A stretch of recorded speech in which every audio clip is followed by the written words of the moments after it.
बिस्मिल्लाहिर्रहमानिर्रहीम। अस्सलाम वालेकुम। सैयदा रूबी रज़ी के चैनल में आप सबको खुश आमदीद। नाज़रीन कराम, सुलेमान अलैहिस्सलाम का अजीम लश्कर जब वादी निमला में पहुंचा तो चूंटियों का कौन सा वाक़या पेश आया।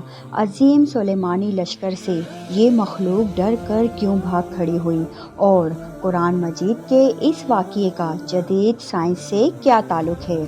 हज़रत सुलेमान अलैहिस्सलाम अल्लाह के नेक बंदे और बादशाह थे जो दाऊद अलैहिस्सलाम के छोटे बेटे थे। आप 965 कब्ल मसीह में हज़रत दाऊद के जानशीन हुए और तकरीबन 60 साल फरमा रवा रहे। सुलेमान अलैहिस्सलाम ने अल्लाह ताला से दुआ की थी कि उन्हें नबूवत के साथ ऐसा इल्म दिया जाए जो ना पहले कभी किसी नबी को दी गई थी और ना कभी आने वाले नबी को दी जाएगी। तो अल्लाह ताला ने आपको ऐसा इल्म दिया कि आप हर परिंदे की ज़बान समझते, ना सिर्फ परिंदे बल्कि चरिंद दरिंद और कीड़े मकोड़े तमाम मखलूक की ज़बान समझते थे और इनसे उन्हीं की ज़बान में बातें किया करते थे। आप अलैहिस्सलाम के लश्कर में इंसान, जिन्नात, परिंदों और दरिंदों के अलावा अल्लाह ताला की दीगर मखलूक़ात भी बड़ी तादाद में शामिल थी। आप बहुत रौब और दबदबे वाले बादशाह थे। आपके लश्कर में ये मखलूक़ात अलग अलग गिरोहों में तकसीम थी। शैतान का गिरोह, जिनों का गिरोह, इंसानों का गिरोह, हैवानात का गिरोह और परिंदों का गिरोह सब अपने अपने मकामात पर नज़्मो ज़ब्त और कतार बना खड़े रहा करते थे। किसी की ये मजाल ना थी कि वो अपने रुतबे या दर्जे के खिलाफ आगे पीछे होने का जुर्म करे। सबकी जगह मौजूद थी और अगर कोई मौजूद ना होता तो आपको फ़ौरन खबर हो जाया करती। कुरान मजीद में अल्लाह ताला ने हज़रत सुलेमान का एक वाक़या पेश किया है जिसके मुताबिक एक मर्तबा हज़रत सुलेमान जिन्नो अंस और हैवानात के अजीमुल शान लश्कर को लेकर कहीं तशरीफ़ ले जा रहे थे। बाज़ रिवायतों के मुताबिक हज़रत सुलेमान दरअसल किसी इलाके पर लश्कर कशी की थी, लेकिन इसकी तफसील नहीं मिलती। लश्कर सुलेमानी पूरे रोब और दबदबे के साथ सहराओं से गुजरता, पहाड़ों से गुजरता, दरियाओं को पार करते हुए एक बड़ी वादी से गुजरा। ये वादी वादी निमला यानी चूंटियों की वादी कहलाती थी, जहाँ की ज़मीन और पहाड़ों में लाखों करोड़ों सुराख थे जिनमें चूंटियाँ रहती थी।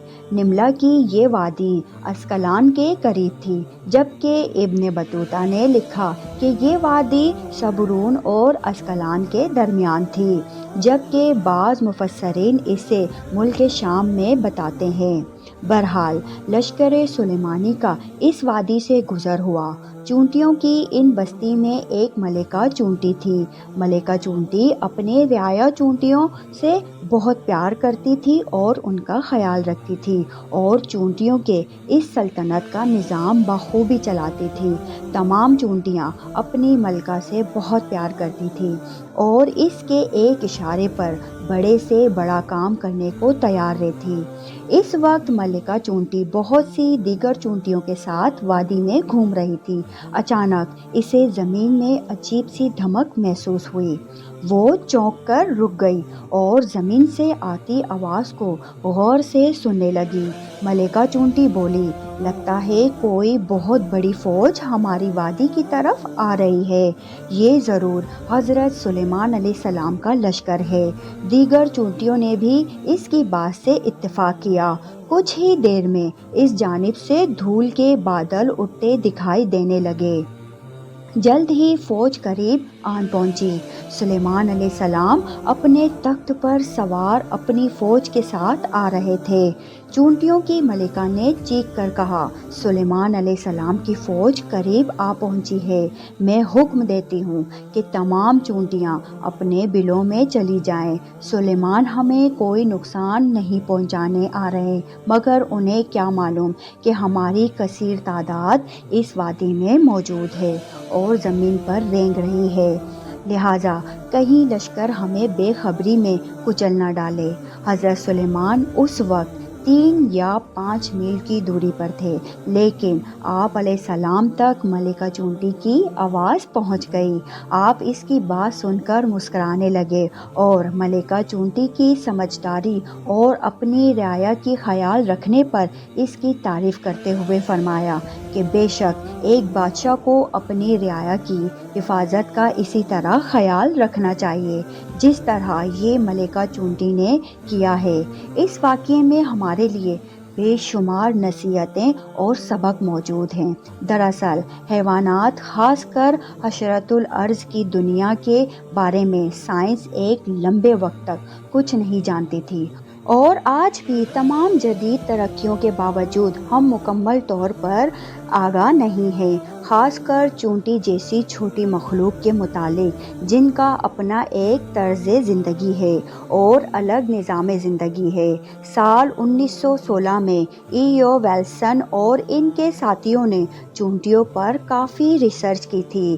اسی طرح یونیورسٹی آف لوزن کے ایک اسٹڈی ریسرچ میں بتایا گیا ہے کہ چونٹیاں دراصل دوسرے جانوروں سے کافی الگ اور سمجھدار مخلوق ہوتی ہیں کیونکہ وہ آپس میں باتیں کرتی ہیں، لیکن یہ چونٹیاں آواز سے باتیں نہیں کرتی بلکہ ڈیٹا منتقل کر کے بات کرتی ہیں، اور اس کا طریقہ یہ ہوتا ہے کہ وہ اپنے منہ سے ایک فلوئڈ یا مواد نکالتی ہے اور سامنے والی چونٹی کے منہ میں چپکا دیتی ہے، اور دوسری چونٹی اس سے سارا پیغام ڈیکوڈ کر کے سمجھ لیتی ہے۔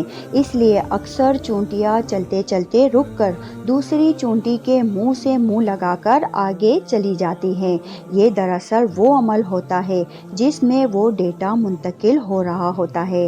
آج سائنس چونٹیوں کے جس بولی اور ڈیٹا ٹرانسفر پر زوروں سے ریسرچ کر رہی ہے اور حیران زدہ ہیں، وہیں قرآن مجید نے 1400 سال پہلے ہی سلیمان علیہ السلام کے اس واقعے کے ضمن میں یہ واضح کر دیا تھا کہ یہ مخلوق بھی بولتی اور سمجھتی ہے، لیکن اس زمانے میں ان واقعات کو محض قصے، کہانی اور افسانے قرار دیے گئے جسے آج سائنس ماننے اور اقرار کرنے پر مجبور ہے۔